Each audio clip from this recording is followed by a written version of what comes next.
Boa noite, pessoal. Tudo bom? Então, só para lembrar vocês, né, que vão fazer EPICAR no domingo agora, que os locais de prova já saíram, tá? Esses recados são para a turma do Fundamental. Os locais já saíram, então consultem lá o site da EPICAR, vejam direitinho e depois respondam lá no grupo a enquete, né, sobre o local que vocês vão fazer, tá? Tá fixado lá no grupo, junto com a enquete da aula, e é muito importante que vocês deem esse retorno, né, para a gente saber onde vocês vão fazer prova, tá bom? E lembrando que a aula de hoje serve também para os outros concursos, então quem não vai fazer EPICAR não precisa se preocupar, vai participar aqui da revisão, os conteúdos servem para vocês também, tá? Boa aula, pessoal. Boa aula, Daisy. Obrigada, Isa. Então, pessoal, hoje a gente vai fazer uma aula baseada na prova que a EPICAR apresentou ano passado. E aí, vendo essa prova do ano passado, eu pude observar como que a banca ela é tradicionalista. Então, já tem alguns anos que a banca não muda o modo de pedir as questões, de exigir o conhecimento dos alunos. Às vezes você fica pensando que você precisa saber muita gramática, que você precisa saber muito vocabulário, e é lógico que tem um nível de gramática, de conhecimento gramatical e de vocabulário que é necessário, mas é preciso, muitas vezes, você identificar como é que a EPICAR, como é que a banca da EPICAR pensa. O que eles estão esperando de um aluno? O que eles desejam que o aluno seja capaz de realizar?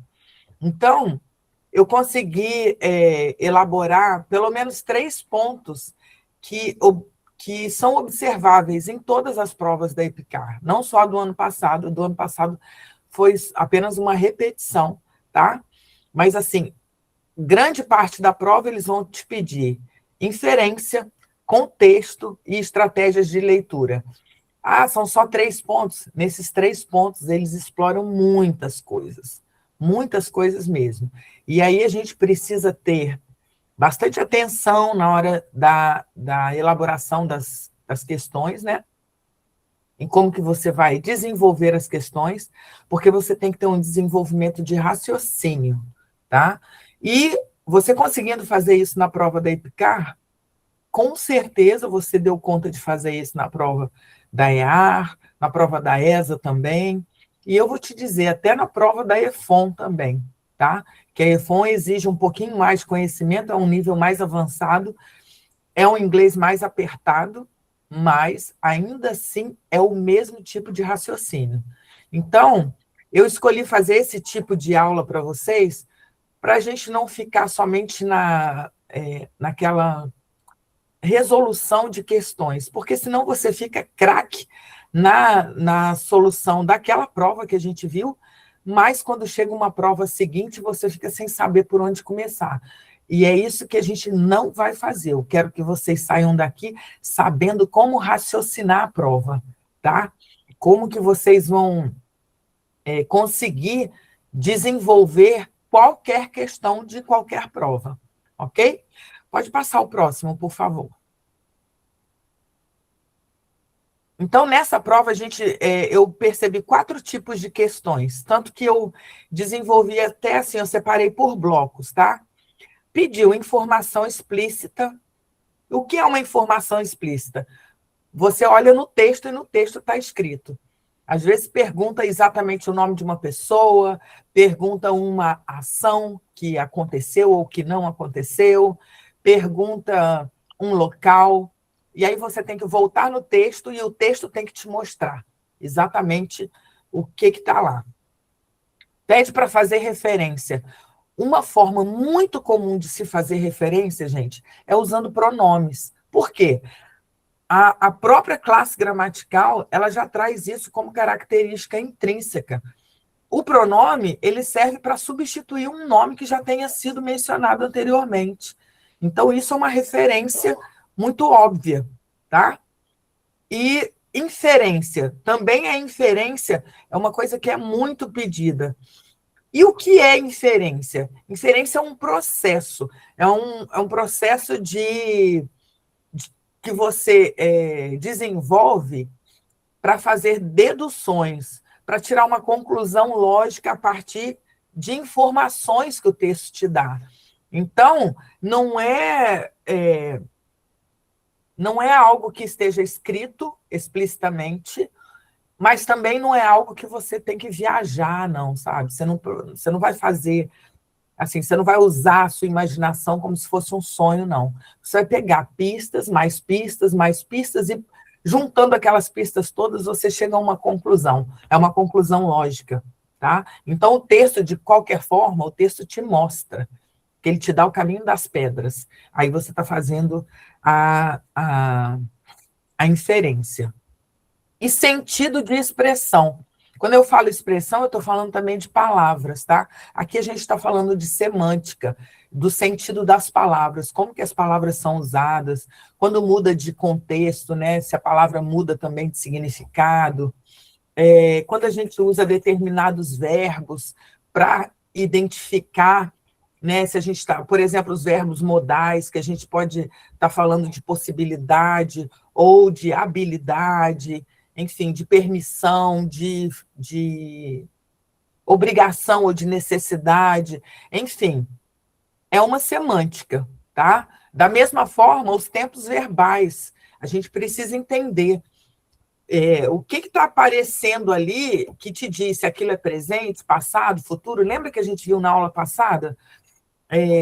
Se é uma ação que começa no passado e tem ainda efeitos no presente, efeitos visíveis, ou se é algo que começou no passado, terminou lá, a gente só está se referindo como passado, porque o nosso ponto de referência é o agora, é o presente, da mesma forma com o futuro. Então, esse sentido de expressão é como as palavras são usadas e como elas se relacionam umas com as outras para te darem a mensagem necessária, a mensagem que você precisa extrair daquilo que está escrito e daquilo que está sendo perguntado. Você tem que analisar todos esses detalhes, tempos verbais, né, o próprio verbo que está sendo usado, em que posição que cada palavra se encontra. Esse é o sentido de expressão, tá? Mas nós vamos ver isso na prática, tá bom? Nas questões. Vamos lá? Pode passar o próximo. O que a banca quer de você? Olha aí um retrato da Epicar, que é para vocês já começarem a sonhar, sabe? Se é aquilo que você deseja mesmo, se é isso que está no seu coração, você já vai começando a se ver caminhando por essas calçadas e se ver dentro das salas de aula, já começa a organizar seu pensamento se vendo lá, tá? A banca quer que você encontre as pistas que estão no texto, relacione as ideias e elimine as alternativas. Que alternativas que você vai eliminar? Lembrem sempre que vocês vão fazer provas de múltipla escolha. Então, nas provas de múltipla escolha, aquilo que você não sabe corretamente, eu não sei todo o vocabulário, eu não conheço toda a gramática, mas você pode eliminar por conhecimento prévio, sabe? Tem uma palavra que você conhece e aquela ali você já faz uma relação de ideias para ver se ela é possível ou não. Se ela não for possível, você já vai eliminando. Vai eliminando aquelas que são impossíveis. E aí fatalmente vai sobrar aquela que é a correta. Ok? Vamos para o próximo.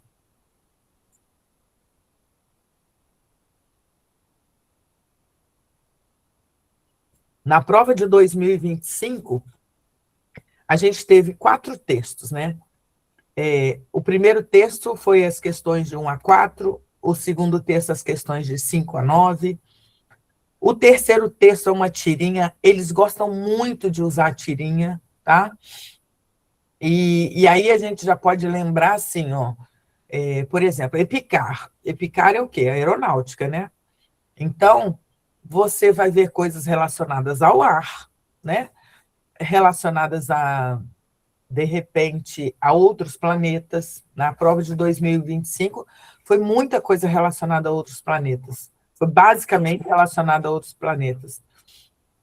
Mas podem ser tipos de textos diferentes. E aqui a gente teve texto informativo, teve um texto cômico, né, que é a tirinha, e a gente teve uma poesia, que é o texto 4.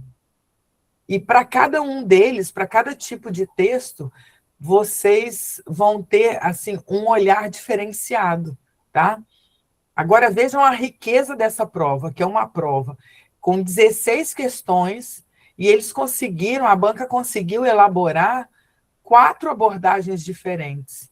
Olha que coisa bem pensada, tá? Isso aí já mostra para vocês também o tipo de escola que vocês vão ter lá na frente, tá bom?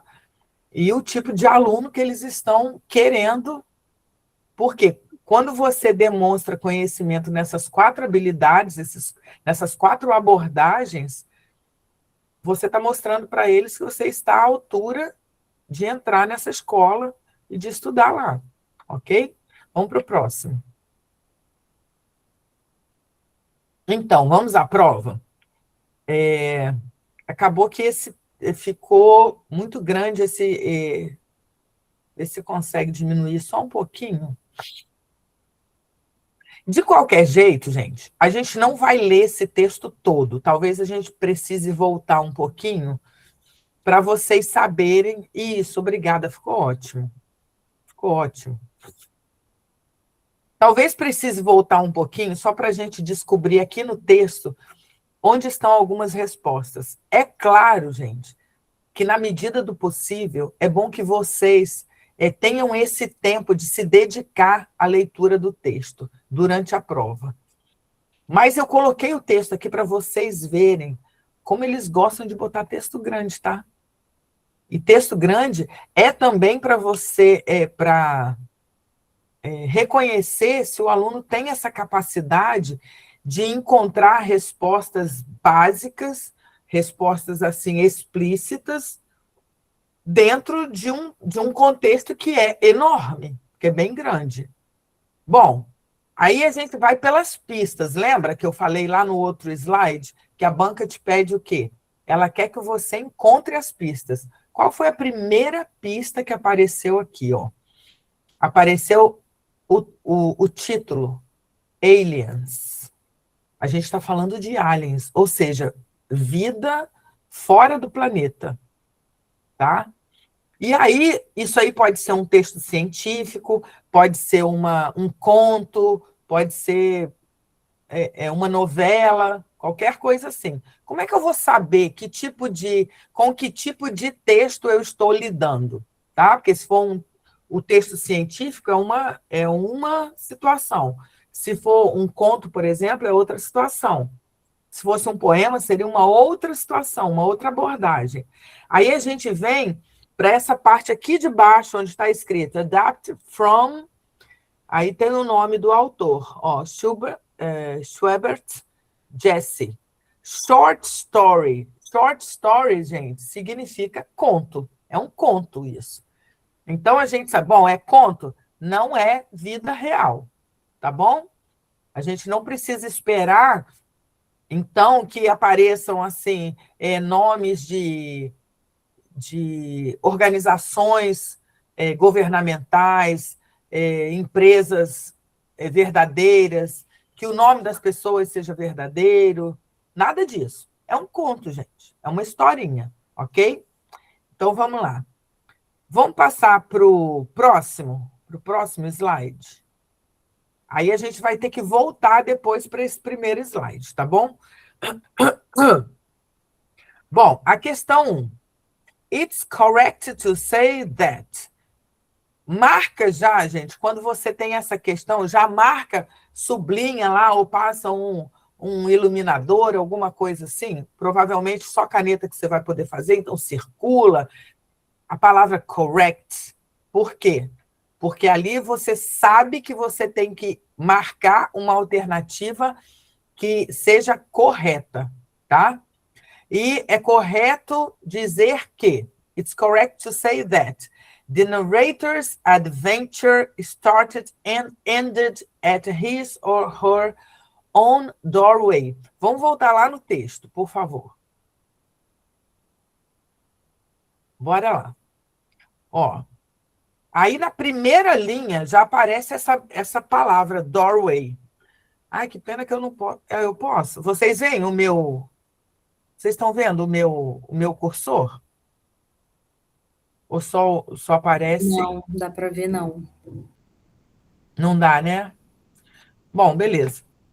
Mas aqui na linha um já aparece a palavra doorway, tá assim abaixo da palavra text, tá? E aí o autor, né, a pessoa está falando, que apontou a luz da lanterna para fazer um foco na entrada da porta, para revelar o quê? O interior of the spaceship. Spaceship é uma nave espacial, tá? Quando vai ter que responder em português ou inglês. Ô, Jonathan, essa pergunta que você me fez de português e inglês nunca será. Nunca será em português, tá? Quer dizer, na escola pode até ser, mas em concurso, esquece, nunca será, tá? Até porque vai ser sempre de múltipla escolha, né? Se tivesse que ser em português, apareceria lá em português, mas vai ser sempre múltipla escolha, porque você vai marcar só o cartão resposta, tá? Então, aí, ó, nesse primeiro parágrafo, o autor está falando que ele encontrou essa spaceship, né, essa nave espacial, e ele vai contando, ele ou ela, né, vai contando todos os detalhes de como foi esse primeiro encontro com essa nave espacial. Tudo que aconteceu ali, ele vai descrevendo o que ele encontrou, e no segundo parágrafo, ele fala de como a coisa foi se desenvolvendo, tá? Ele não fala como foi o final da história. O final que aparece aí para gente, ele ainda está descrevendo o que está acontecendo ali. É como se essa historinha tivesse parado, fosse dado para a gente só esse iniciozinho, a gente não sabe o restante dela, tá? Então, é como eu falei, não vai dar para a gente ler o texto inteiro, mas já deu para perceber que a primeira opção ela está errada, porque ela não começa e termina na porta de entrada do autor, tá? Até porque ele fala assim, na última linha do primeiro parágrafo, ele fala que then I smelled something that made me feel calmer. Ele cheirou alguma coisa que fez com que ele ou ela, né, se sentisse mais calmo, se sentiu tão relaxado de um jeito que ele poderia até adormecer. E de um jeito que ele poderia, de uma hora para o outro, só adormecer. E ele realmente, essa pessoa realmente adormeceu. No segundo parágrafo, ele já desenvolve dizendo que quando abriu os olhos, ele se viu dentro daquela nave espacial, ele viu que ele estava no espaço, ele descreve o interior, ele descreve uma pessoa, um ser, né, que chegou perto dele. Então, assim, com certeza começou a história na porta, mas terminou, ele estava no espaço, tá? Então vamos lá para o outro slide, o 6. The ship lands on a planet and the rings of this planet are made of rocks. O que acontece, gente? Tem uma hora que o autor vai falar sobre o que ele está vendo sobre outros planetas. Eu não falei para vocês que no segundo parágrafo ele descreve o universo, o que ele está vendo ali? Aí ele descreve que ele viu, não sei se foi Saturno, se foi Urano, foi um outro planeta, não sei nem se não foi Marte, tá? Mas foi um outro planeta, que ele vê, e aí ele fala dos anéis, deve ser Saturno, né? Porque ele fala dos rings. E ele fala que existiam muitos rocks nesse planeta. Então, esse aí, ele está falando que os anéis são feitos de pedras, né, de rocks. E não é isso. Não é isso que está sendo falado lá no texto, tá? Na letra C, some kind of chemical, então, algum tipo de química was released in the air, foi soprado, foi liberado no ar. That's why the narrator fell asleep. E é por isso que o narrador adormeceu. Bom, no finalzinho do primeiro parágrafo, ele fala assim, que de repente ele sentiu um odor, né, que fez com que ele se sentisse mais calmo, tão relaxado que ele poderia até dormir. Sim, ele poderia só dormir, e ele adormeceu. Bom, lembra que eu falei que quando a gente está falando de inferência, a gente tem pistas para chegar a uma conclusão lógica? Olha, ele estava lá olhando, o espaço estava vazio de pessoas, né? Era ele só observando o espaço da aeronave. De repente, ele começa a sentir um cheiro, ele começa a se sentir relaxado, ele começa a se sentir sonolento. Olha quantas pistas, para depois ele adormecer e abrir os olhos só mais tarde, se ver deitado numa cadeira, com uma luz em cima, como se ele estivesse num hospital. Isso tudo está escrito lá. Então, em momento nenhum foi falado assim que foi liberado um gás que fez com que ele dormisse. Mas as evidências estão ali, né? Então, a letra C, até agora, está bem ok. Bem ok. A A e a B não dá, e a C está bem ok. Vamos ver a D. The ship was in space. Ok. A nave estava no espaço. That's one of the reasons why the narrator could only hear his or her own breathing. Não. Vocês vão olhar lá no texto que, na verdade, é um outro contexto que ele mostra, que o narrador mostra, né, que, na verdade, o silêncio era absoluto e ele só podia ouvir a sua própria respiração. Mas não é porque ele estava no espaço. Não é exatamente por isso. Tá? Uma coisa não tem nada a ver com a outra. Então, a número 1 fica sendo a letra C. É a mais correta que tem. É a mais correta, não. É a correta. Mas foi bom eu ter falado mais correta, por quê? Porque eu quero que vocês se lembrem que, às vezes, algumas questões, elas vêm, algumas alternativas, elas vêm com várias opções, assim, muito próximas à verdade, e isso pode trazer um pouco de confusão. E aí, na hora, você fica confuso, sem saber se aquela é a verdadeira ou não. Gente, sempre você tem que analisar todas as possibilidades, tá?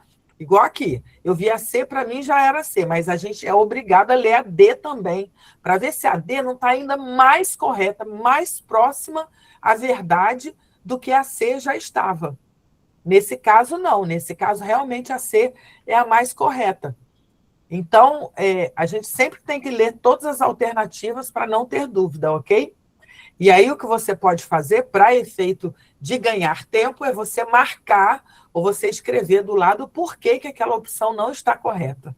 Porque aí, quando você quiser fazer uma revisão, você não fica na dúvida. Né? Porque não é bom a gente ficar parado ali, será que é isso? Será que é aquilo? Você já anota aquilo que você sabe, aquela inferência que você fez, e se sobraram duas opções, e você está perdendo, não perca tempo com isso, passa para uma outra opção. Depois, na volta, você revê com calma e só revê aquelas duas que você ficou em dúvida, ok?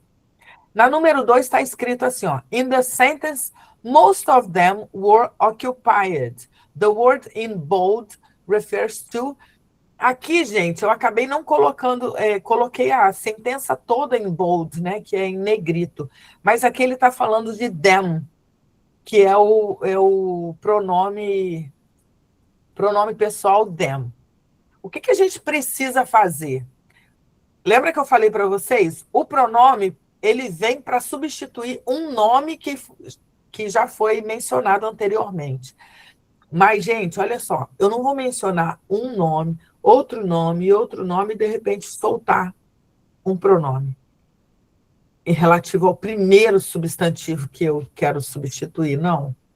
A gente sempre tem que procurar o substantivo mais próximo, tá? Ou mais centralizado. Então, a gente pode ver... Você volta lá, Isa, por favor? Ó, as opções são walls, tubes, creatures, spaceships. Vamos lá. Most of them were occupied. Está no primeiro parágrafo. Hello, linha 2. Hello, is anybody there? No response. A big round silver table was in the middle of the room with a smaller black spot on top of it. Terceira linha. Test tubes lined the far wall. Então, ó, existiam tubos de ensaio, todos enfileirados assim, numa parede mais do outro lado, né? Do outro lado de onde ele estava. Some small and others large. Então, alguns pequenos, outros grandes. Grandes o suficiente to fit a cow. Nossa. Grandes o suficiente para caber uma vaca. Então, alguns tubos pequenos e outros tubos bem grandes, suficiente para caber uma vaca. Most of them were occupied with creatures. Então, ó, a maioria deles estava ocupada com criaturas. O que pode estar ocupada com criaturas? De tudo que ele estava falando, ó, a gente tem aí test tubes, a gente tem wall, e a gente tem cow. São esses três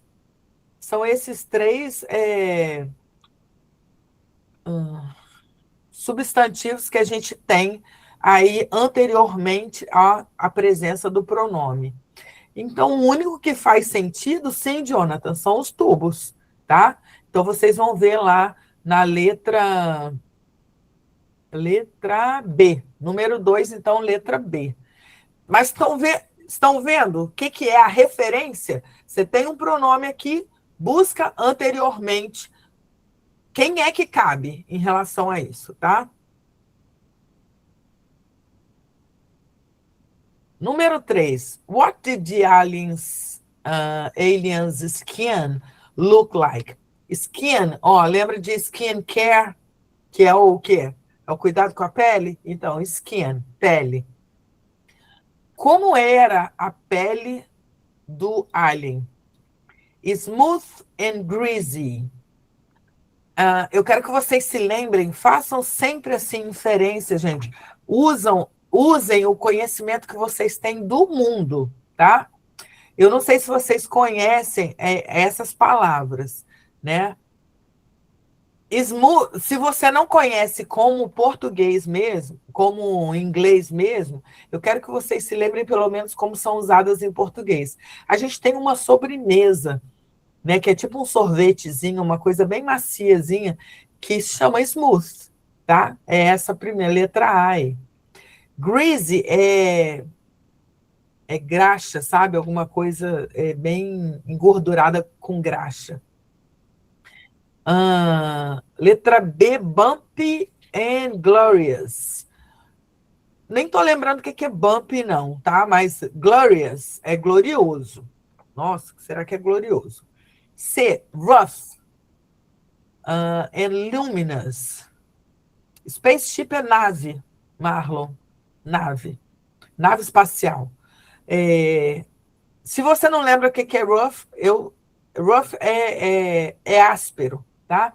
Mas vamos supor que você não sabe, mas aí você tem, na mesma opção, uma palavra que é cognata, luminoso, né? Luminous, luminoso. Que é o contrário da letra D, que está falando que é opaca, né? Delicada e opaca. Aí agora a gente só tem que voltar lá para o texto e ver como que é, porque ele fala do alien.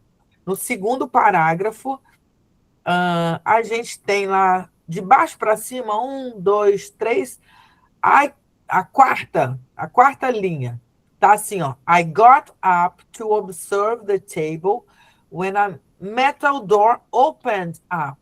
Então, a pessoa se levantou para observar a mesa, uma mesa da qual ele já estava falando, né? Quando uma porta de metal se abriu e revelou alguma coisa, something, or someone, ou alguém. It had a humanoid body. Então, isso que apareceu, né, que ele não sabe se é uma coisa ou alguém, tinha um corpo humanoide and a handsome face, e uma face bonita. Olha só, o uso da palavra que ele fez, handsome, é o que a gente costuma usar para homem. Quando a gente fala que o cara é bonito, que o cara é assim, é bonito, bonito mesmo, bonito, lindo, gato. A gente fala que é handsome, que é diferente da palavra que é usada para mulher, que a gente usa pretty. E quando é para bonito em geral, quando é alguma coisa bonita, a gente usa a palavra beautiful. Então são três palavras diferentes. Isso, o fato dele usar a palavra handsome, me dá uma pista de que ele considerou realmente que isso que entrou não era uma coisa, era uma pessoa, era humanoide. E era um humanoide com características mais para masculinas do que para femininas, tá?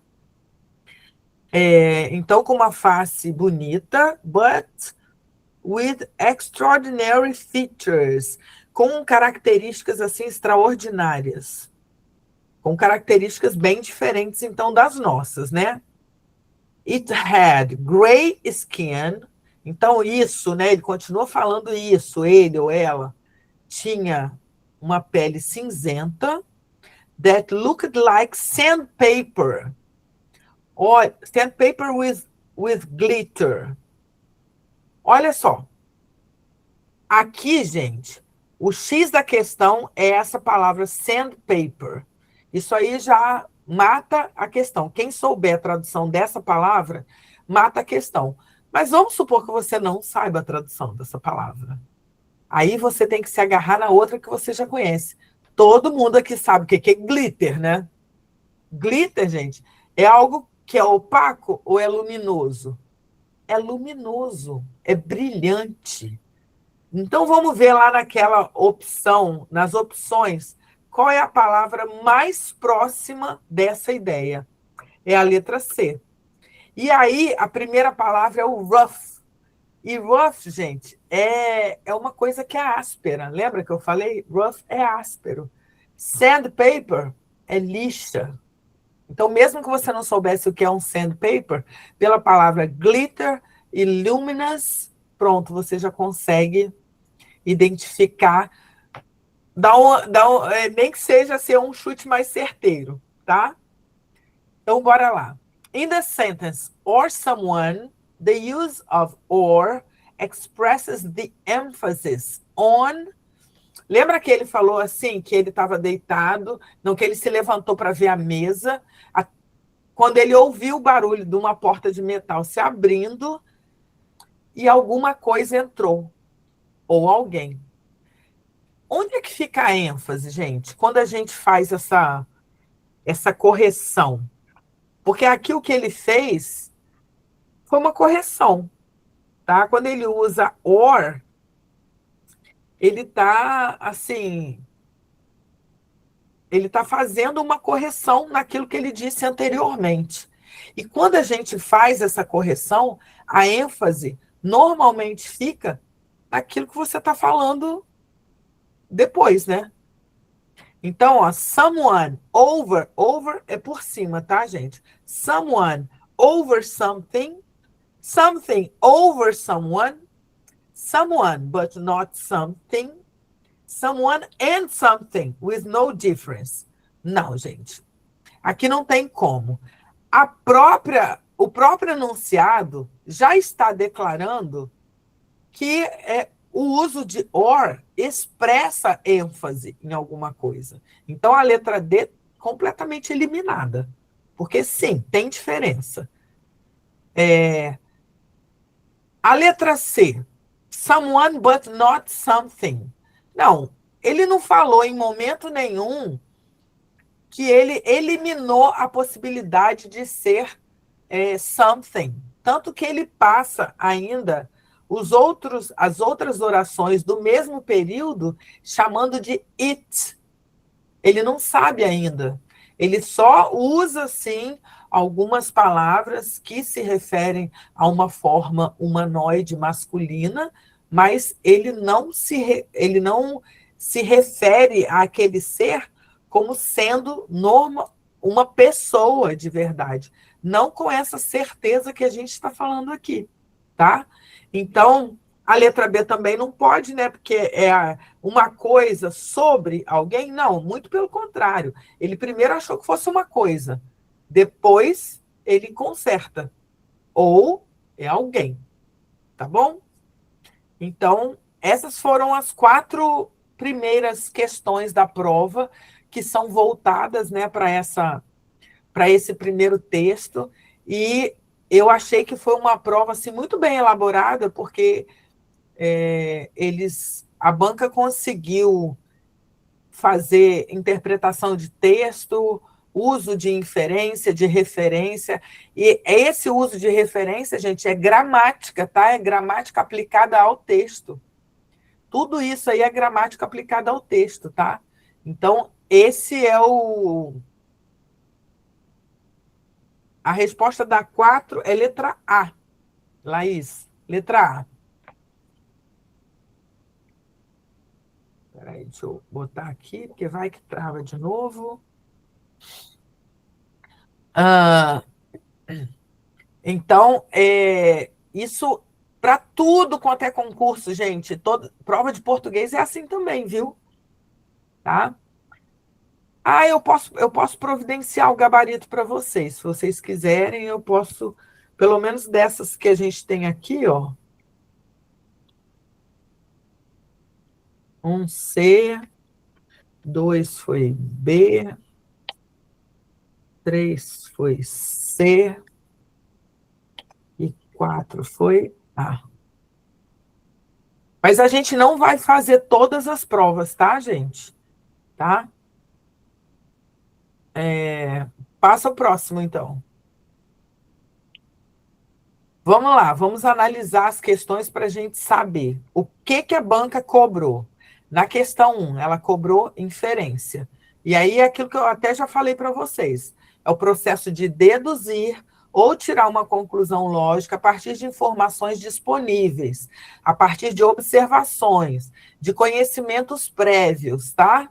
Por quê? Porque lá no texto está escrito que em algum momento ele estava lá bem faceiro, olhou, perguntou se tinha alguém, não tinha ninguém, aí ele foi curioso, querendo olhar tudo, de repente ele começou a ficar lá relaxadinho, calminho e tal, puf, dormiu. Alguém falou que houve algum gás? Não, mas a gente, pelo nosso conhecimento de mundo, né, pela nossa bagagem de mundo, a gente já consegue fazer essa inferência, deduzir que alguma química foi liberada lá para que ele capotasse.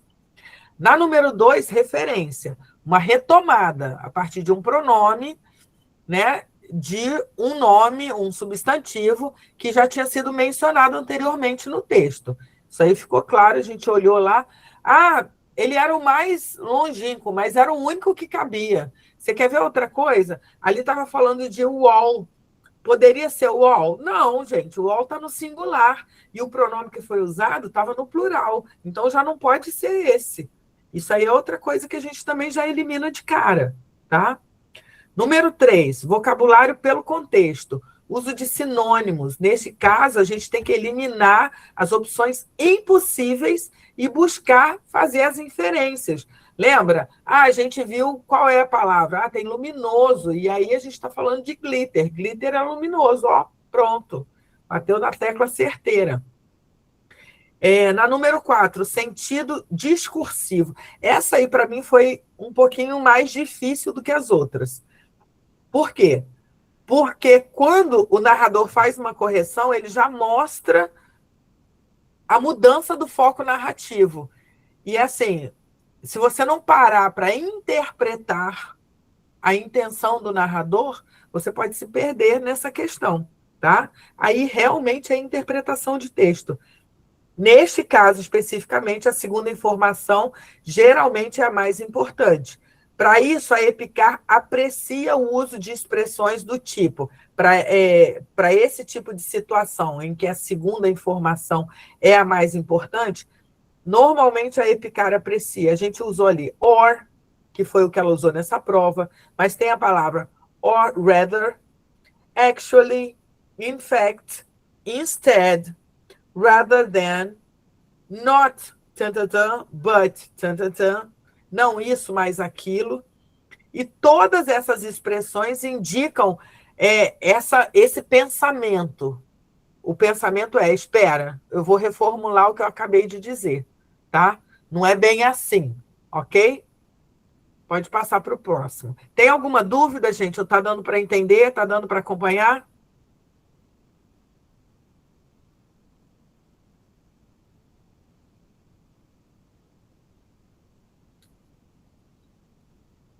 Segundo texto, as questões 5 a 9.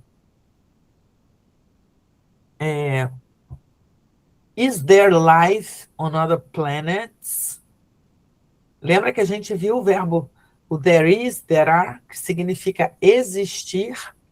Existe vida em outros planetas?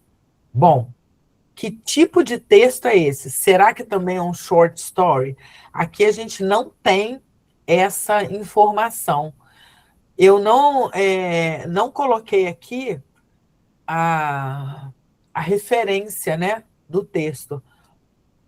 Ok, eu já vi que pelo tipo de texto, né, pelo corpo do texto, não é uma poesia.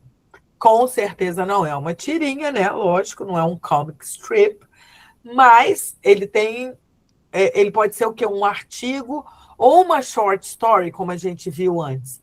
Mas aí, vamos olhar lá no. Primeiro apareceu um glossary, que é o quê? É um dicionário. Não é um dicionário traduzido, é um dicionário de sinônimos. Então, isso já tem um peso mais acadêmico, tá? E aqui a gente aparece nomes como a NASA, aparece James Webb Space Telescope, são nomes, gente, ó, o K2, são coisas que a gente já pode perceber que isso está sendo dito, isso, a gente já ouviu isso em algum momento nas mídias, tá? Na televisão, nas mídias sociais. Então, aqui a gente não tem uma short story, aqui a gente vai ter um artigo científico, tá? Pode ser de jornal, de TV, ou mesmo da mídia virtual, mas é um artigo. Sim, não é impossível, tá, Eduardo, que fosse um conto também. Mas eu já estou dando esse spoiler para vocês, porque em alguns momentos aqui ele cita nomes mesmo de pessoas da vida real, tá? E de qualquer forma, mesmo sendo um conto, mesmo que fosse um conto, né? Que aqui eu sei que não é, mas mesmo que fosse um conto, é só para você entender que aqui a pegada da escrita, né, da mensagem, ela é muito mais ligada à vida real, ele é muito mais verossímil do que um conto. Porque lá no conto a gente viu assim a viagem mesmo do cara, né, do narrador. O narrador está no quintal dele, sei lá, ele está na porta dele, aí ele vê uma nave espacial pousada. Aí resolve entrar, põe a lanterna lá, e aí, tem alguém aí, não sei o quê, sabe? É uma coisa assim muito onírica. Nesse texto aqui, não. Nesse texto ele já traz coisas assim muito mais voltadas para a realidade, tá? Então, ainda que fosse um conto, é um conto muito mais verossímil. E aí a gente pode até, daqueles assim que a gente ficaria em dúvida e tá, vou dar um Google aí para ter certeza se esse negócio é verdade ou não. Esse aqui daria, o outro a gente não dá o Google, esse aqui tem espaço para isso, tá? Vamos lá para o próximo. Esse aí está pedindo expressão dentro de um contexto.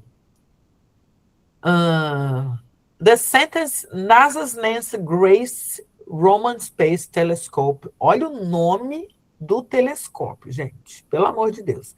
Nancy Grace Roman Space Telescope. Or the Wide Field Infrared Survey Telescope. É um telescópio de pesquisa. Could zero in on a distant planet's reflected light means that the telescope will... Olha só. Quando eu tenho a expressão dentro de um contexto, se bobear, eu não vou nem precisar ler o texto. Tá sem a questão 5, mas é de propósito, tá, Cauã? Porque era uma questão, se eu não me engano, era uma questão voltada assim para a gramática, que não ia, assim, trazer muito mais novidade, aí eu pulei para a gente ir na parte mais importante, tá? Então, quando a gente está falando assim dessa expressão, às vezes você nem precisa voltar lá no texto, tá? Às vezes, só de olhar aqui, já dá para você entender. Aí, nessa questão, está perguntando se essa sentença significa que o telescópio vai fazer o quê? O que ele vai fazer? Ele will not detect reflected light from a distant planet. Ele não vai detectar uma luz refletida de um planeta distante. Não sei nem se está falando sobre isso, né? Essa sentença não fala sobre isso. Muito pelo contrário, está falando assim, could zero in on a distant planet's reflected light.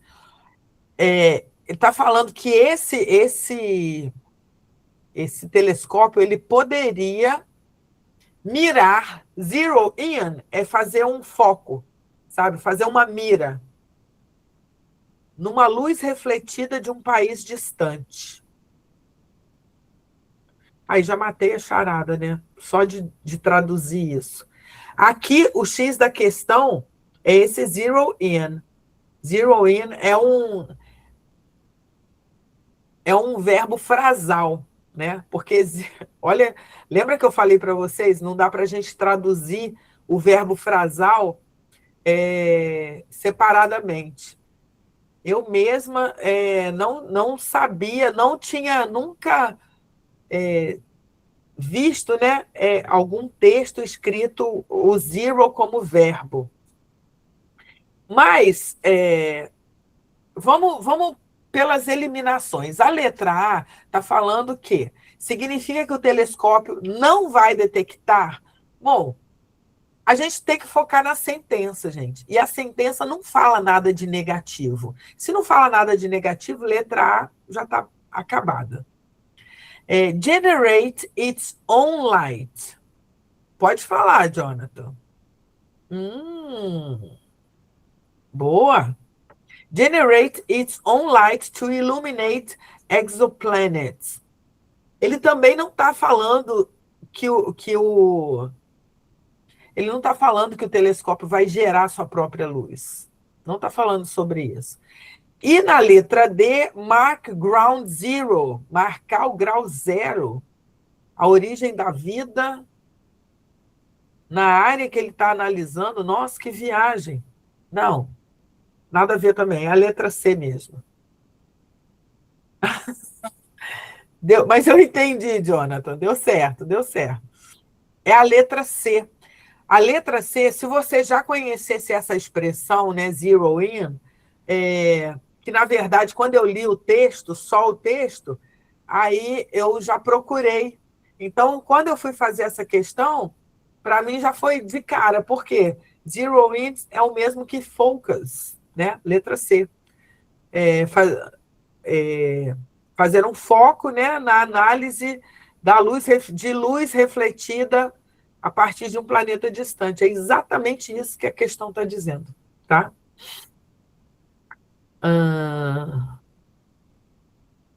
Número 7. The sentence, the James Webb Space Telescope could yield bare bones evidence of the potentially habitable worlds, implies that the telescope o que é essa sentença dizendo que esse telescópio, né, esse James Webb Space, could yield bare bones evidence. Bare bones, gente, é básico, tá?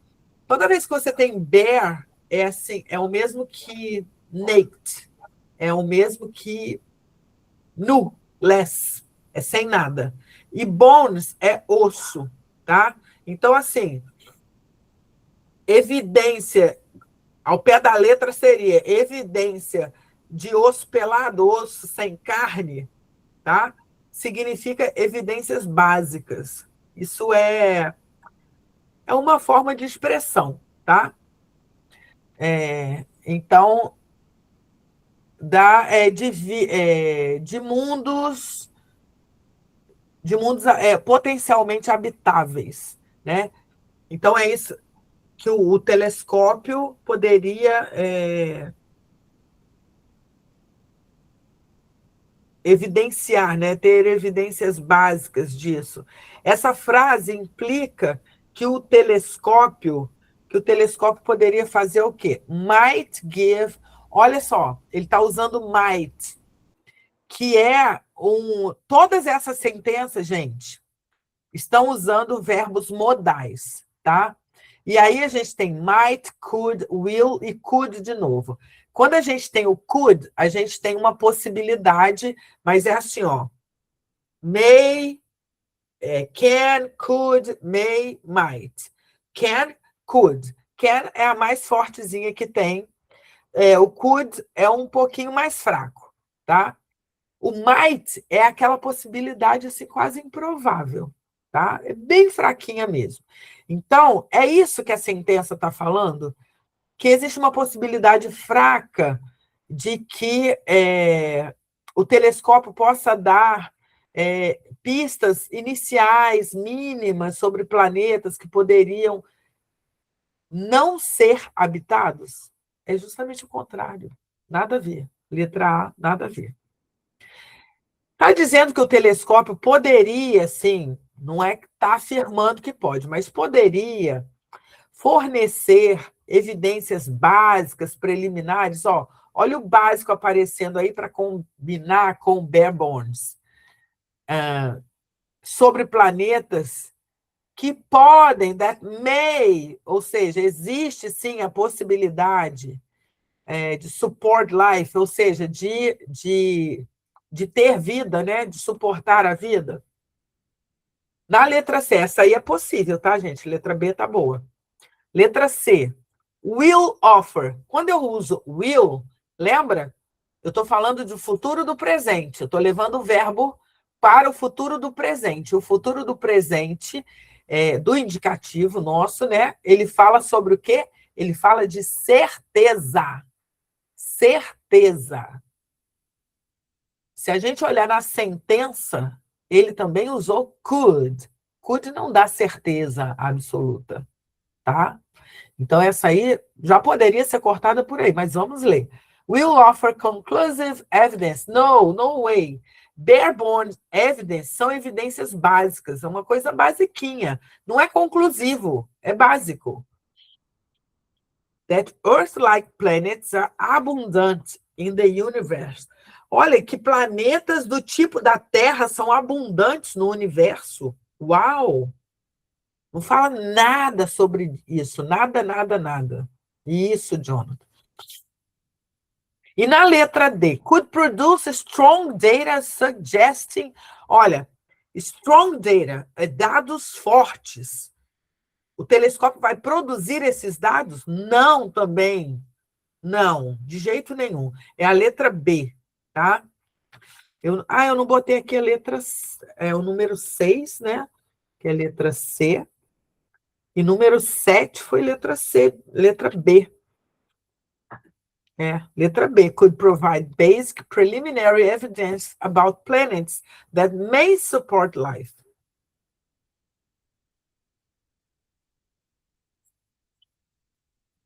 E a número 8.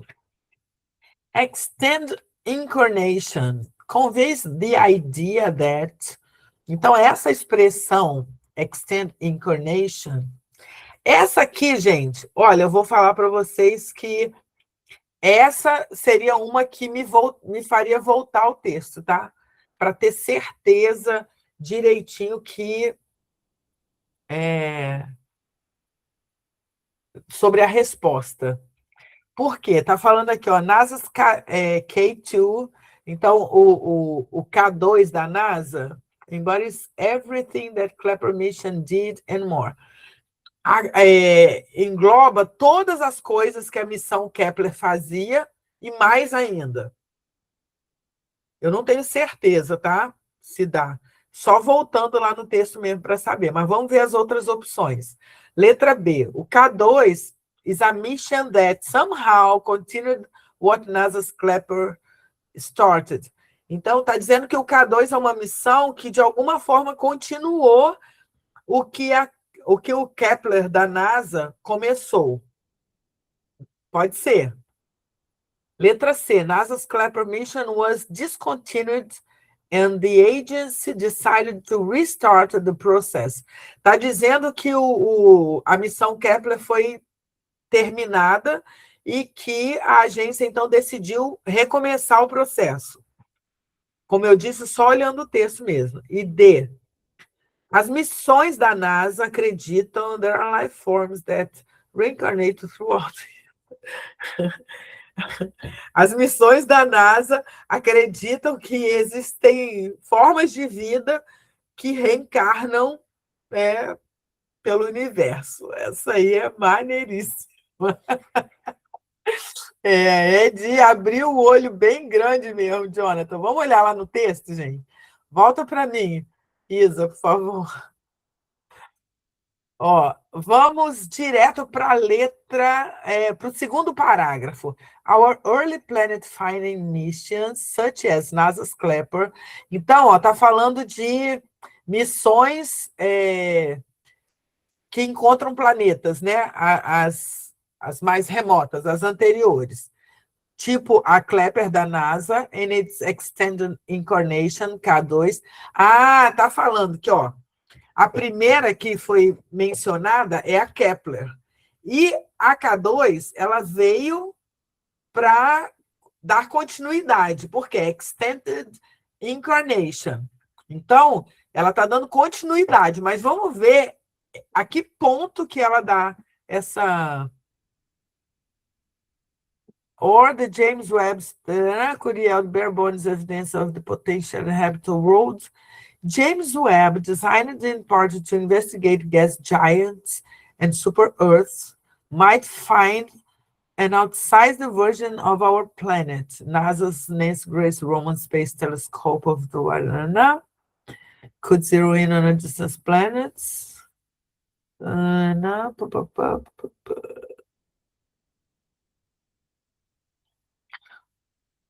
Não, não fala mais nada. Mas do jeito que é colocado aqui, desse jeito, do jeito que é apresentado aqui o Kepler e o K2, nessa sentença,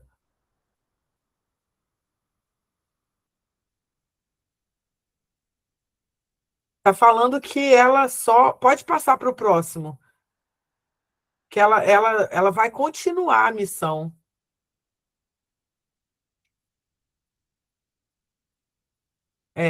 Aqui não está falando que faz tudo que o K2 faz. Não está falando que faz tudo que a Kepler faz, tudo que fez e mais. Está falando que vai dar continuidade a partir dali. É letra B também. Letra B. Vou botar aqui para vocês. 8B.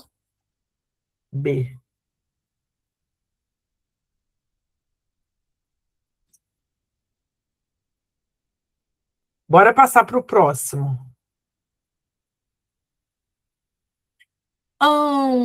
Aí vem a gente vai fazer as questões 10 a 11. Aí, viu que eu pulei a 9 também? Eu nem lembro qual era a 9.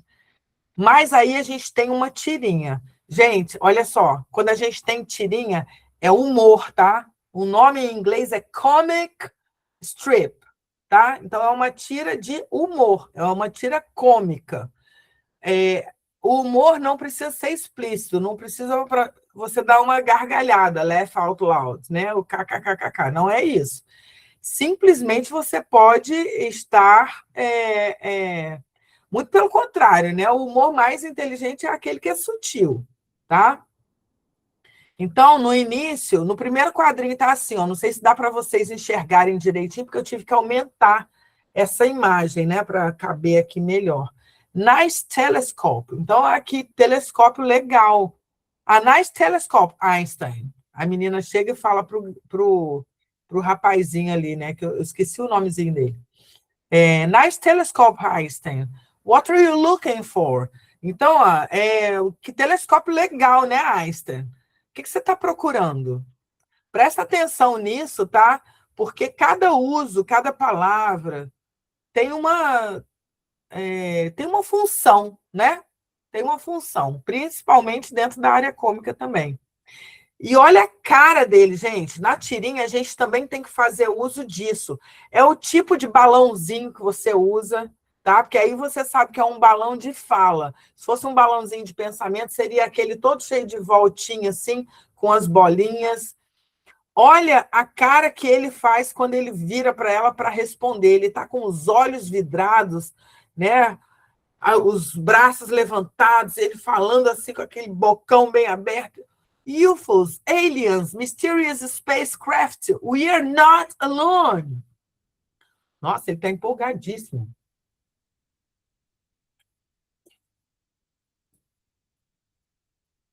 Isso, Jonathan, é tipo nuvem.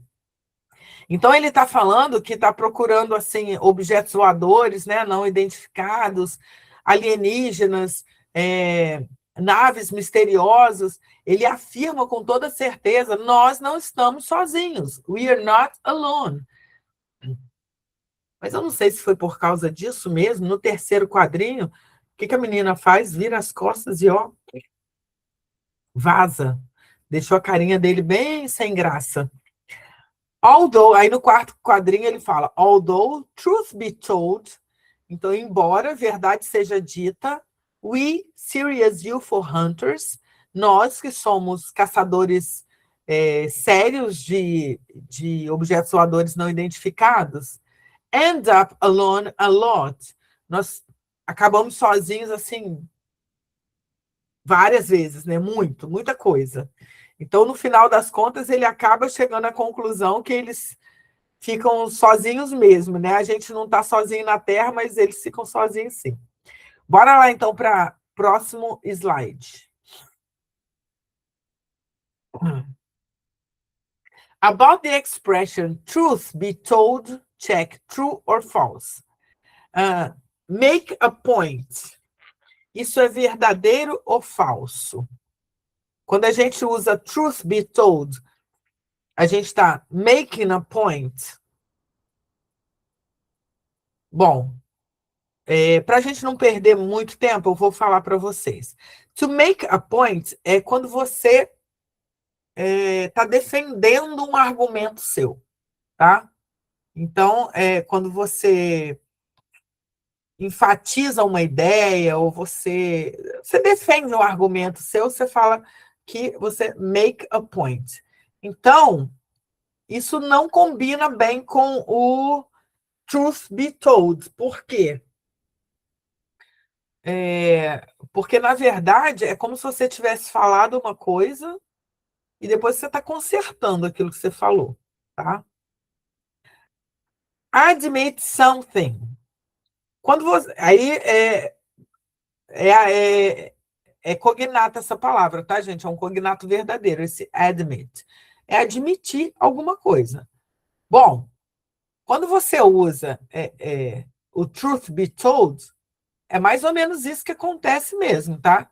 Você está admitindo alguma coisa. Não foi exatamente isso que ele fez lá no quadrinho? Ele falou assim, we are not alone. Aí no último quadrinho, só que ele ficou sozinho no final, né?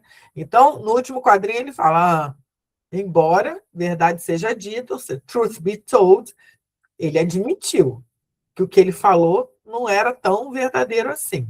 Bom, se a gente tem um F e um T, a gente tem a letra A ou a letra C. B e D, gente, já pode ser eliminado na hora da prova. Já arrisca ali, ó, não tem escapatória, tá? Já pode riscar. Restate a point of view. Point of view como é que se diz? É uma opinião, né? Point of view é uma opinião. Só que restate é restabelecer, ou seja, repetir alguma coisa que você já disse. E o truth be told, na verdade, é o contrário disso, tá? Por quê? Porque você, quando fala truth be told, você está desdizendo o que você disse primeiro. Você diz uma coisa e depois você conserta. Então, a gente já eliminou a letra A também, e acaba sendo a letra C. Então, restate a point of view é reafirmar um ponto de vista, e give an honest opinion é dar uma opinião honesta. É tudo que tem a ver com essa expressão truth be told, tá?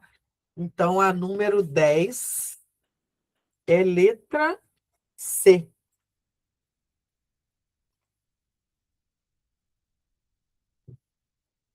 Número... Todo mundo entendeu essa aí, gente? Essa tá bem gostosinha, assim, tá bem bonitinha de fazer, eu gostei dessa. Número 11. About the word alone in the second and fourth boxes. It's possible to infer that. Ó, é possível inferir o que sobre a palavra alone? Eu acabei dando spoiler para vocês quando eu estava mostrando a historinha em si. Na letra A, means lonely in the fourth box.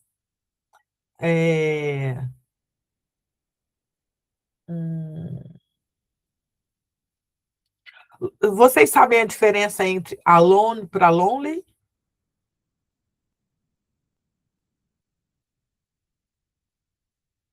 Só me responde com o joinha ou o não joinha. Sabe a diferença? Alguém não sabe a diferença? Pablo?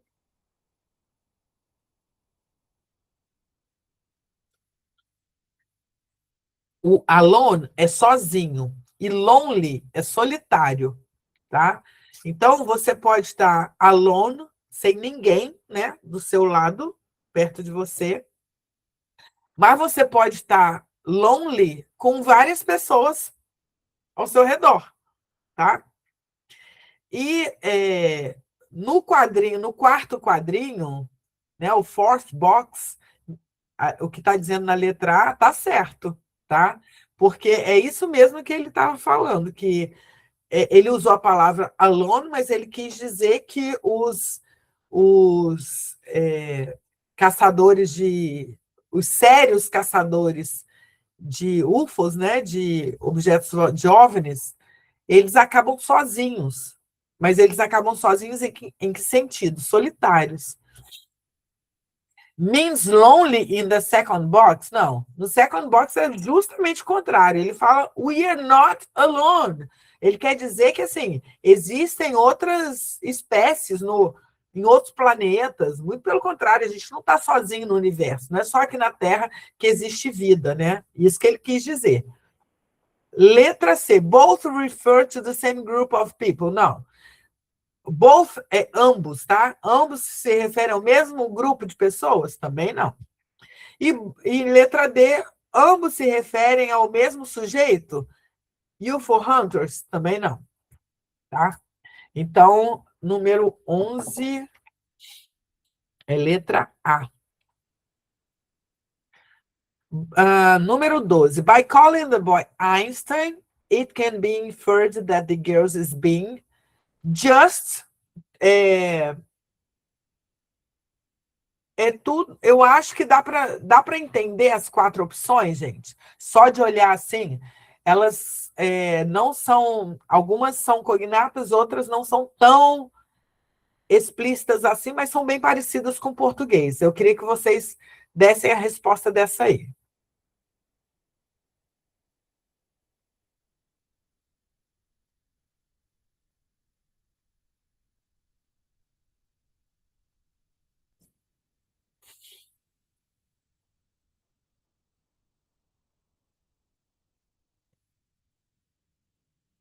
Ninguém vai se arriscar? Raíssa, muito bem. A força feminina aí, ó. Tudo bem, Jonathan, mas a Raíssa agora ela saiu primeiro, tá? Ela deu a largada. Muito bem, Raíssa, isso mesmo, letra B. Ironic, ela está sendo irônica, né? Vamos para o próximo slide, que aí a gente fala mais sobre isso. Ó, na questão 10, a habilidade exigida é o reconhecimento da função de uma expressão. Truth be told.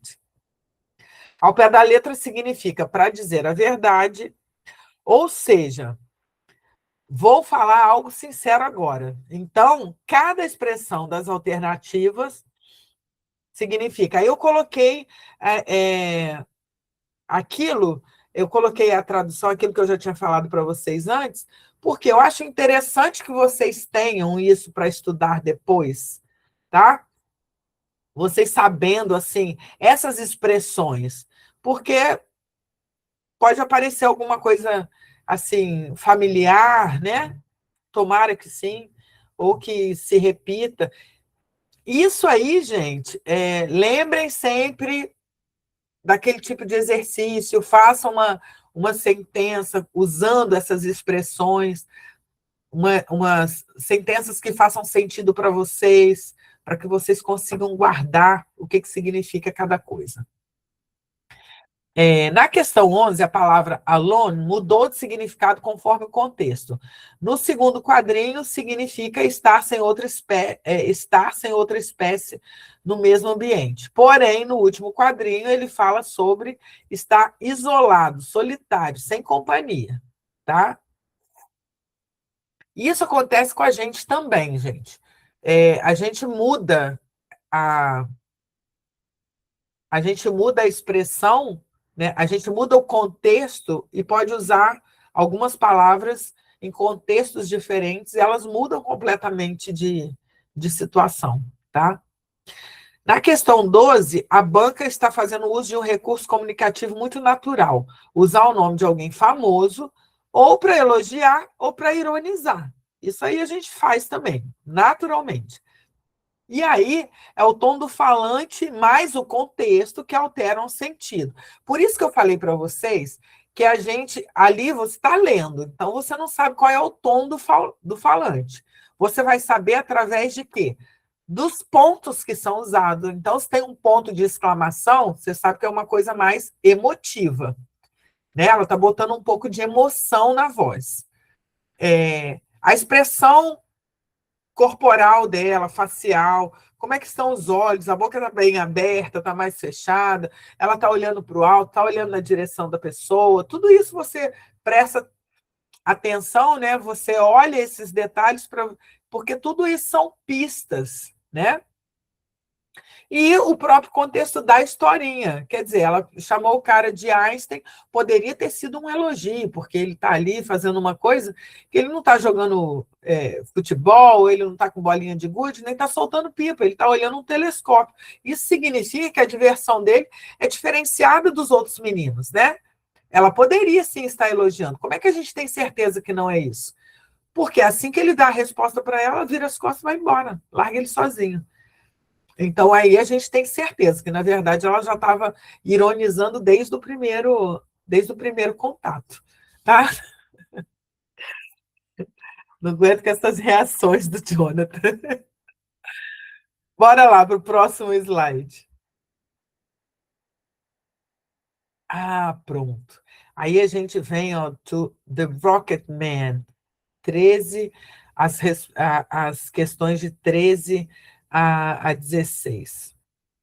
Olha só, esse tipo de questão, de texto, aliás, você olha para o texto, você já sabe que é uma poesia, porque o próprio texto, né, o formato do texto já mostra isso. Bom, é um texto literário, então, se é um texto literário, muito provavelmente você vai ter o eu lírico falando, né? Vai ser aquela pessoa que ela está falando dos sentimentos dela, de uma experiência de vida. Pode vir uma coisa assim, muito emocional, tá? Normalmente é uma coisa assim emocional. Dificilmente vai falar de alguma coisa assim sem mostrar a emoção que a pessoa está sentindo, tá? De repente vai falar mesmo de coisas assim, mais ligadas à emoção mesmo. E aí você vai exigir um pouco mais de você, vai exigir que você acesse mais o lado emocional. Você tem que dar uma viajada mais pelo lado emocional, tá? Rocket Man é o homem do foguete, né? Então, isso até aí não deu ainda uma, uma pista assim, muito clara do que o texto está dizendo, não. Mas logo no início, ele já fala assim, ó, no primeiro verso, My father was a rocket man. Então, ele está falando que o pai dele era um homem do foguete. He often went to Jupiter or Mercury, to Venus or to Mars. Então, ele often é o quê? Com regularidade. Ele regularmente ia para onde? Para Júpiter, ou para Mercúrio, para Vênus ou para Marte. Muita viagem, né? My mother and I would watch the sky. Olha o would sendo usado para falar de um hábito no passado. Lembra que a gente fala, para falar de hábito, a gente usa o simple present. Mas para falar de hábito no passado, a gente tem essa forma aí. O would poderia ser o used to também. Só que o used to a gente só usa quando você quer falar que você fazia aquilo, mas agora você não faz mais, né? E o would não. O would você não está nem se importando em dizer se você continua fazendo isso ou não, mas você está se importando em passar a mensagem que desde lá do passado aquilo é um hábito, né? Era um hábito. Então, a minha mãe e eu olhávamos para o céu and wonder if a falling star, e ficávamos pensando se a falling star, uma estrela cadente, was a ship becoming ashes with a rocket man inside. Olha que pesado. Minha mãe e eu olhávamos o céu e ficávamos imaginando se uma estrela cadente seria uma nave se tornando cinzas com um homem foguete, né? Um homem do foguete dentro dela. Aí na segunda estrofe, My mother and I never went out. Minha mãe e eu nunca saíamos.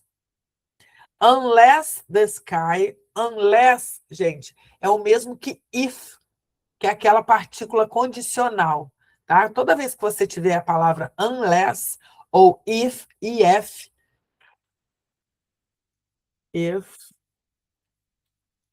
unless, é uma forte condicional, tá?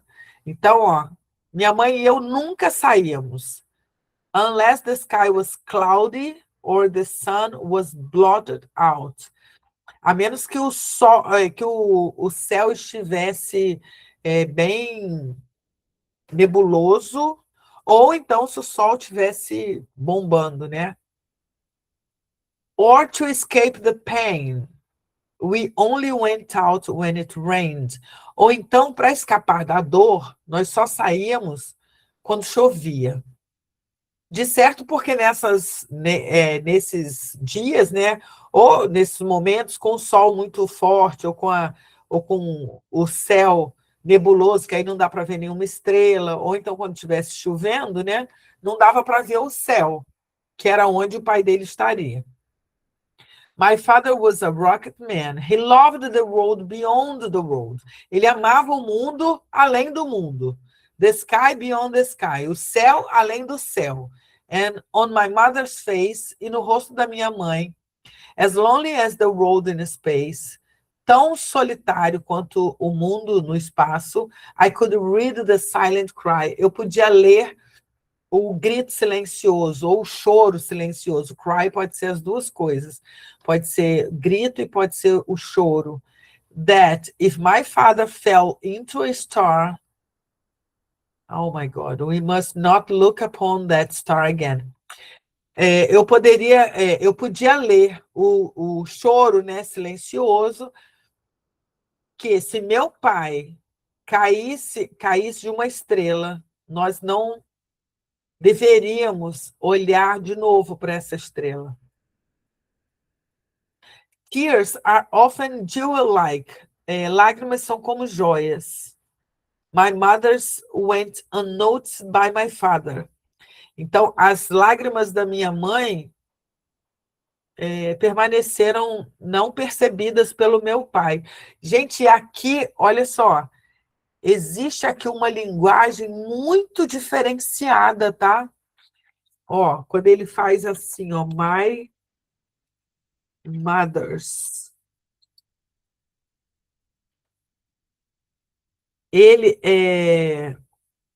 aqui, ele comeu uma palavra, isso é uma licença poética. E isso torna esse tipo de texto um pouco mais difícil de ser lido, tá? A gente precisa ter bastante calma, mas eu não acredito que em provas como a EPICAR, como a EAR ou a ESA, ou o Colégio Naval, por exemplo, vocês tenham que lidar com esse tipo de questão. Mas é sempre bom a gente perceber. O que acontece? Essa expressão que ele colocou aí, ele queria dizer my mother's tears went unnoticed by my father. Ele estava falando de quê? Tears are often jewel-like. Né? No primeiro verso dessa última estrofe. As lágrimas são como joias. E as da minha mãe permaneceram não percebidas pelo meu pai.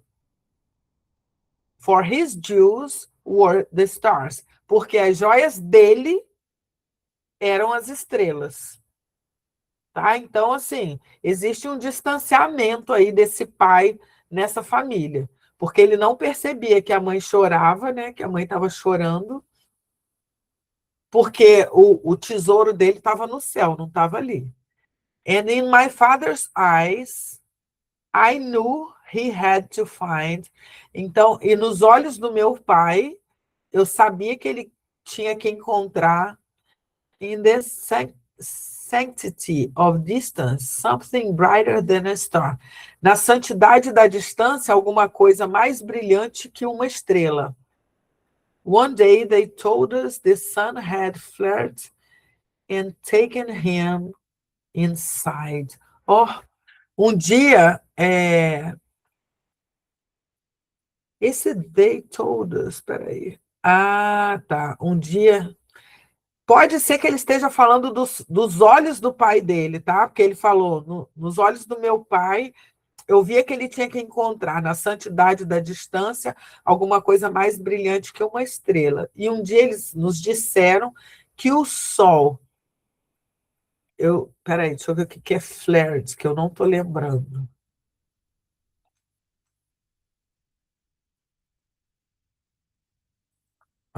To flare. Vou olhar aqui, gente, vou colar aqui rapidinho. Ah, tá. Que o sol se inflamou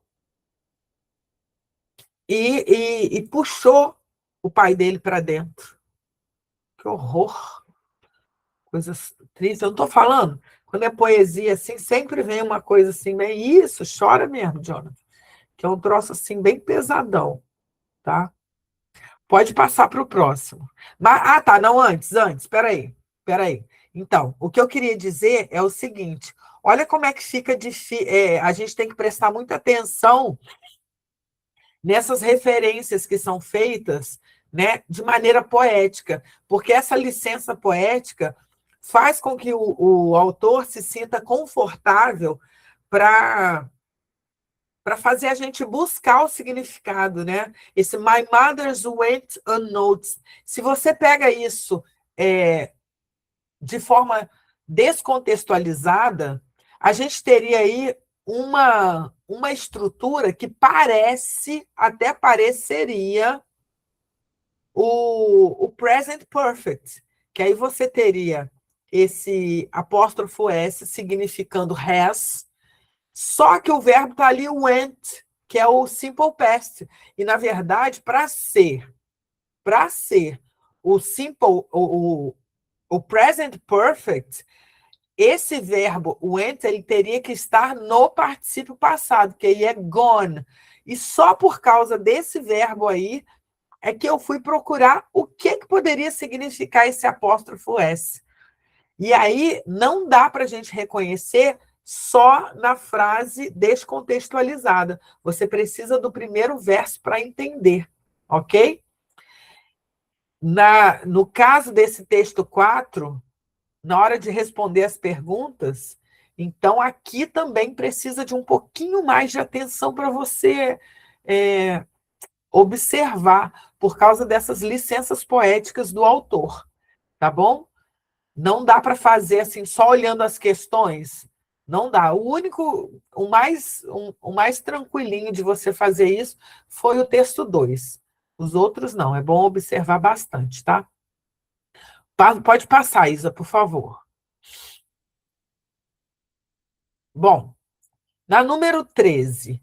It's not possible. Ó, aí a própria banca já deu uma dica para vocês, já deu assim um spoiler quando colocou o not em caixa alta, tá? Vamos supor que isso aí não tivesse aparecendo em caixa alta. Mas se aparecer, você já coloca ali um sublinhado, já faz um círculo, faz uma setinha, sei lá, faz um sinal de fumaça, mas faz alguma coisa para você lembrar que o que eles estão perguntando não é o que é correto, é o que é incorreto. Não é o que é possível, mas o que é impossível. Not possible, tá bom? Você tem que procurar marcar para não se deixar trair pelo cérebro. Por quê? Que a gente pede, é possível inferir isso, é possível isso, é possível aquilo. Aí, lá pelas tantas, vem um not possible. Às vezes, seu cérebro nem se liga mais nisso e já procura o que é possível. It's not possible to infer that the Rocket Man... Então, não é possível inferir que o Rocket Man, o quê? Has passed away. Não é possível, gente. No último verso não falou que o Sol se inflamou todo e levou o cara lá para dentro, o Rocket Man, para dentro dele? Então, essa aí é possível inferir, isso sim. Não é possível inferir he wasn't fulfilled on earth. Vocês sabem o que é fulfilled? Não, fulfilled significa assim, completo, ele não era preenchido, ele não se. Então, não era possível perceber isso, que ele não era preenchido. Tem um verso especificamente que ele fala assim, que o pai dele gostava do mundo, além do mundo, e das estrelas, além das estrelas. Ou seja, ele queria muito, né? Ele queria muito mais do que a Terra. A Terra para ele não era suficiente.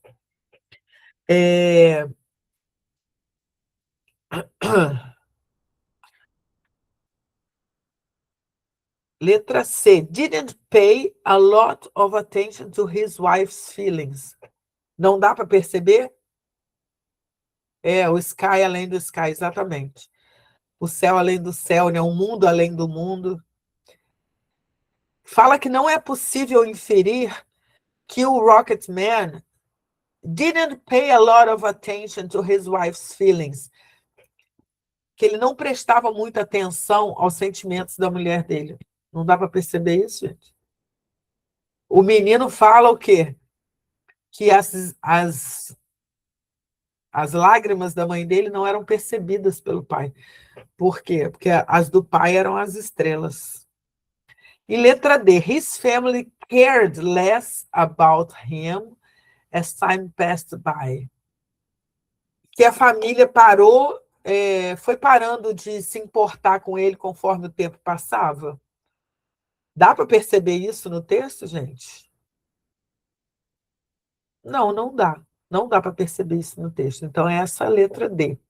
It's not possible to infer that his family cared less about him as time passed by.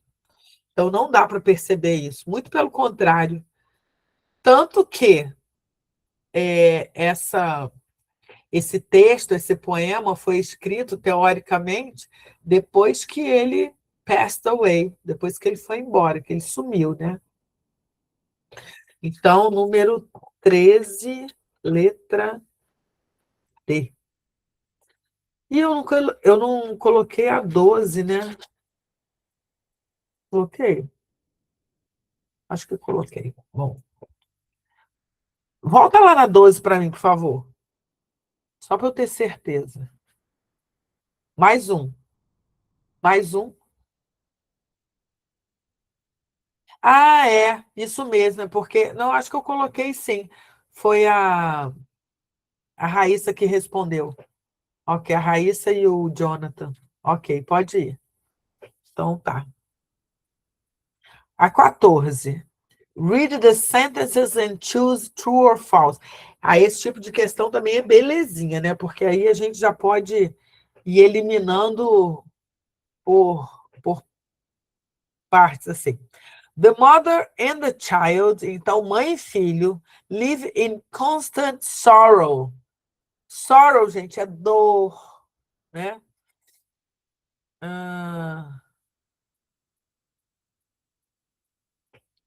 Eu ia marcar C para ver, para você ver, tia, como o negócio marcado na questão é importante. Exatamente. Exatamente. The mother and child live in constant sorrow, which makes them emotionally withdrawn. Então, assim, ó, tanto a mãe quanto o filho, eles viviam assim em dor, sabe, fazendo com que eles se sentissem sempre assim para baixo e tal. Isso é verdade, está claríssimo isso no texto, gente, claríssimo. Então, esse é super true. Aí a gente já elimina as letras C e D que começaram com falso, tá? Bom, aí a gente já viu que na letra B as duas opções são para as duas opções são falsas. Se você tiver com um pouquinho tempo de prova, você já passa para a terceira, porque essa aí você já sabe que é falsa mesmo. Então, a terceira opção, the father seeks something brighter than a star. Brighter than a star é mais brilhante que uma estrela. Implying that he is searching for meaning in his family. Quando fala que ele está procurando algo mais brilhante que uma estrela, isso implica dizer que ele está procurando por significado na sua própria família?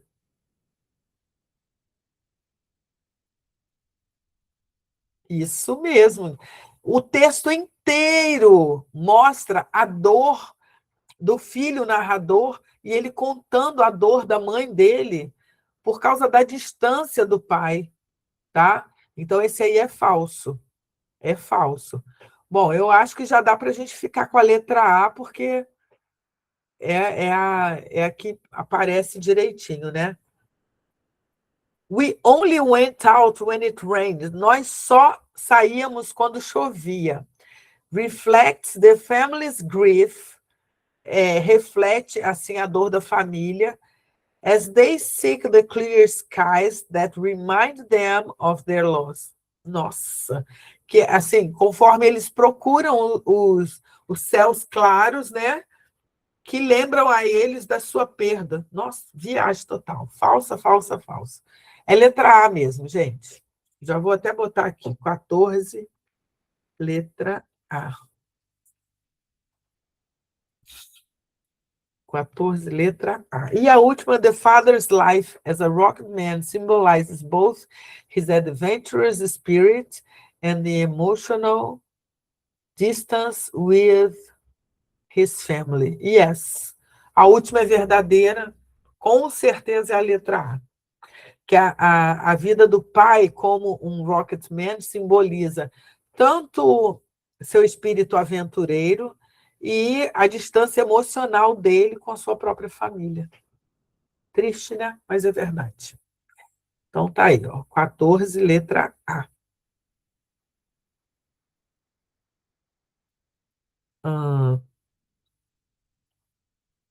The use of unless, na linha 9, introduz uma condição for the speaker and her mother to go out, never go out, escape the pain, or go out during the day. Aí a gente teria que voltar lá no texto para ver. Você pode voltar para a gente, por favor?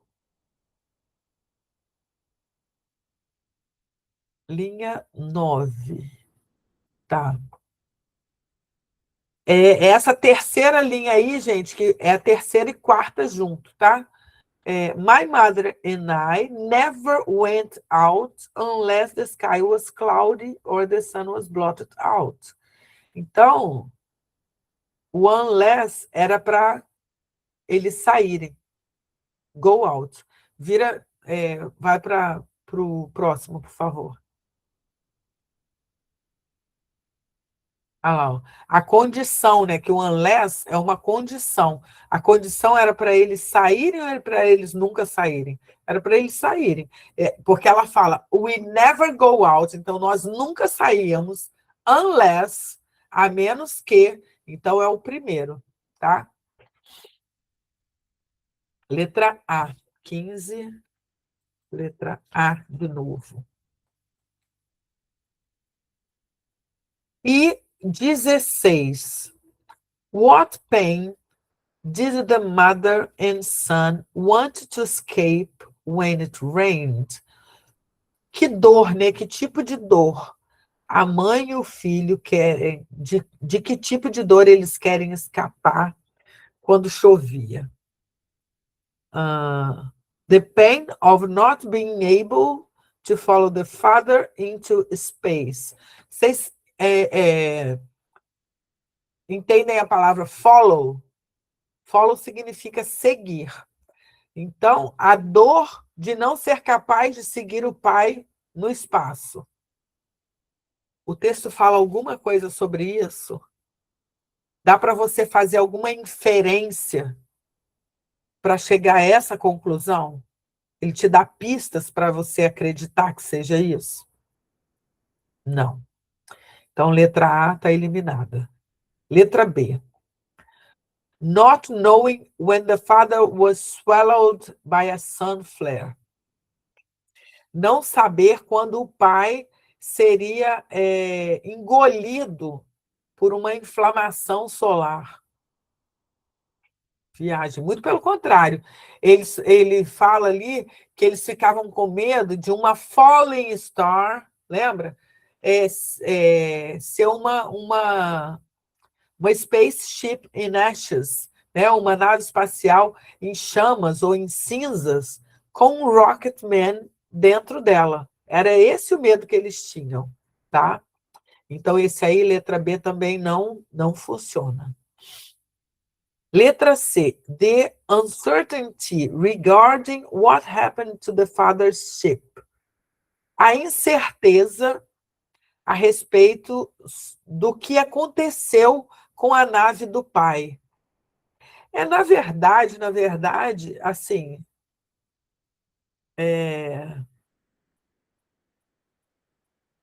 e eu acho que não é bem a incerteza, não. Ele termina o poema dizendo, né, que contaram para eles o quê? Que o sol se inflamou e o pai foi sugado para dentro do sol. Isso faz uma referência, sabe a quê? A um texto da mitologia grega que fala sobre o sonho de Ícaro. Que o Ícaro ele tinha uma fascinação pelo sol e ele acabou sendo morto por essa fascinação, porque ele queria voar até o sol, né? E aí ele fez asas, ele pediu para uma pessoa, né, que fizesse essas asas para ele, fez essas asas, só que ele colou com cera. E até determinado ponto, ele conseguiu voar com aquelas asas, porque a cera era maleável o suficiente para que ele pudesse se movimentar. Mas conforme ele se aproxima do sol, o sol derrete a cera e ele acaba caindo e morreu, né? Então, aí nessa, isso me fez lembrar, né? Me fez fazer essa referência de que essa paixão, esse fascínio dele pelo espaço, né? Fez com que ele acabasse sendo engolido por um ser do espaço. Pelo menos é isso que o menino fala, e pelo jeito como ele encerra o poema, né? O autor encerra o poema. Aí ele dá uma mensagem para a gente de que assim, ele acreditou naquilo. Ele acreditou que foi esse o destino que o pai dele teve. E, de certo, ele está assim, conformado não com a morte do pai, né? Não com o desaparecimento do pai, mas com a história que deu um ponto final, né? Para a presença do pai, ou para a ausência, né? Doída, ou para a presença que nunca chegava, né? Vamos ler a letra D, porque a letra C eu também fiquei na incerteza. Letra D. The pain of knowing that what the father loves the most took him away. É exatamente isso. A dor de saber que o pai mais amava foi o que o levou embora. Porque ele não fala. Ah, tá, o Cauã está falando assim: eu senti que as perguntas puxaram o texto bem ao pé da letra, porque o sentido utilizado na forma de questionar e pensar é bem mais profundo. Então, Cauã, mas isso diz respeito, está no nível da prova da EPICAR. Se você fosse fazer uma prova parecida com essa, para uma EFON, por exemplo, que puxa mais, para um ITA, que puxa mais, tá? Isso aí já seria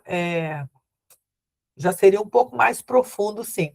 Fora, né, porque a gente está, senão a gente acaba entrando em análise literária, né? Eu, na verdade, eu dei essa viajada aqui um pouco para análise literária, tá? Mas se a gente for passar só pelo termo assim, gramatical da coisa, porque o que a Epicar espera de vocês é justamente que vocês relacionem as ideias, né? E que vocês encontrem as pistas. Para encontrar pistas, a gente volta no texto mesmo, tá bom? A gente não precisa dar essa viajada toda aqui. É bom a gente viajar, por quê? Porque você faz uso de todo o conhecimento que você tem. E aí você vai ficando mais à vontade com o texto, e mais à vontade para responder também.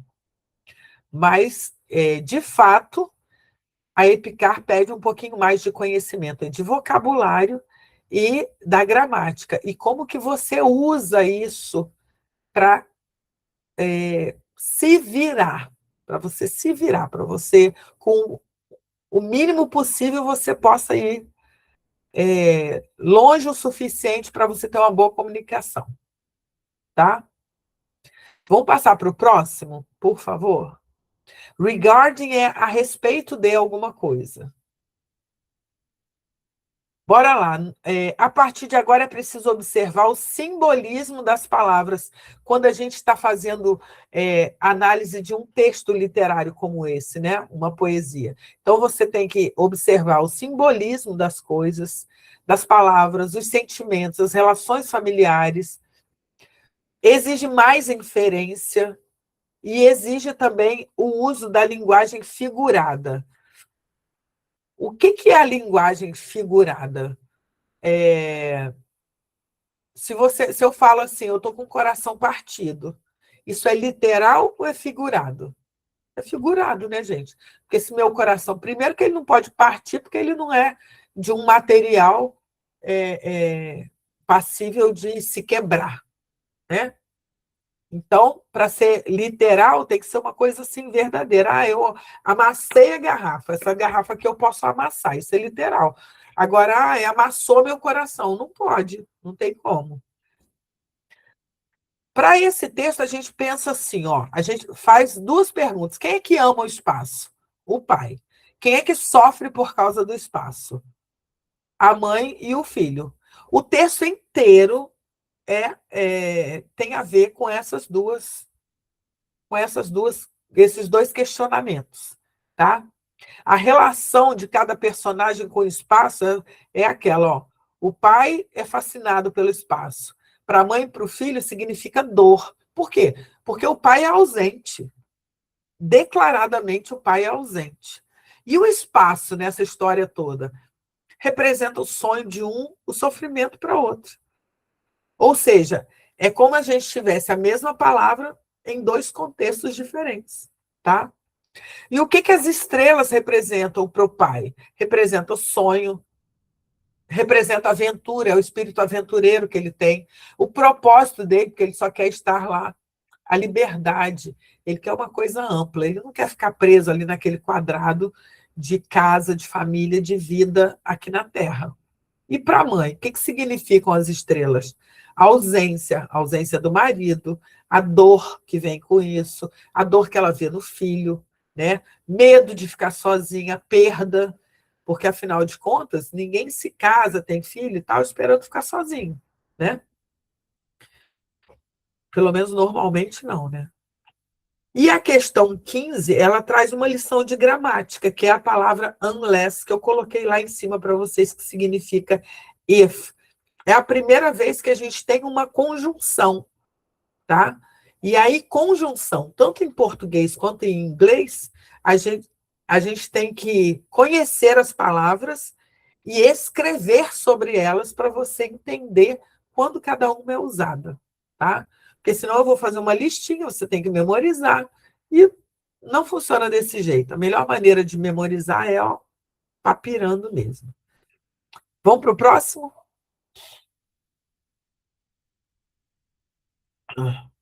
Vamos lá, os textos literários nas provas da EPICAR. Eu falei especificamente da EPICAR, mas isso serve para as outras provas também. Colégio Naval também, até escola naval, tá? Lembrando aqui, até escola naval. O que isso significa? Essa é a pergunta a ser respondida. Então, quando você estiver lendo um texto, você não vai perguntar assim, o que aconteceu aqui? Não é literal, tá? Mas o que isso significa? Você não pode viajar tanto que você saia do texto e nem ficar preso ali só ao pé da letra. Você tem que dar aquela distanciadazinha assim para você entender o que é um ou o que é outro. Ok? E é isso, gente. Vamos para o último slide, em que eu desejo a vocês que vocês tenham assim um teste maravilhoso no final dessa semana, sabe, que seja um bom trabalho.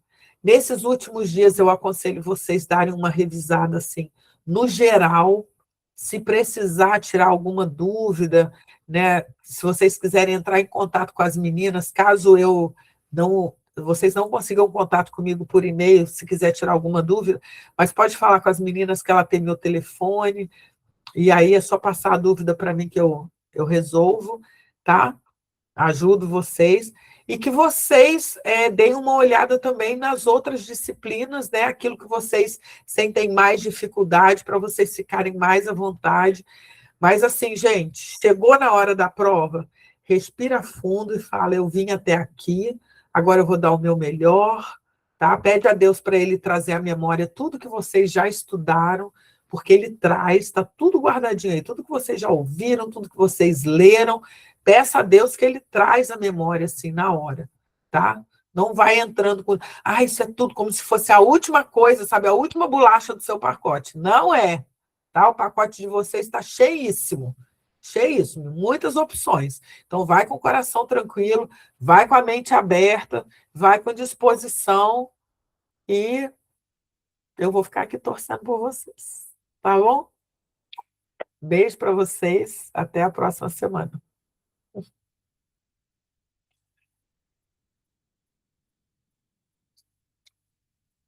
Você também, Jonathan, você também é muito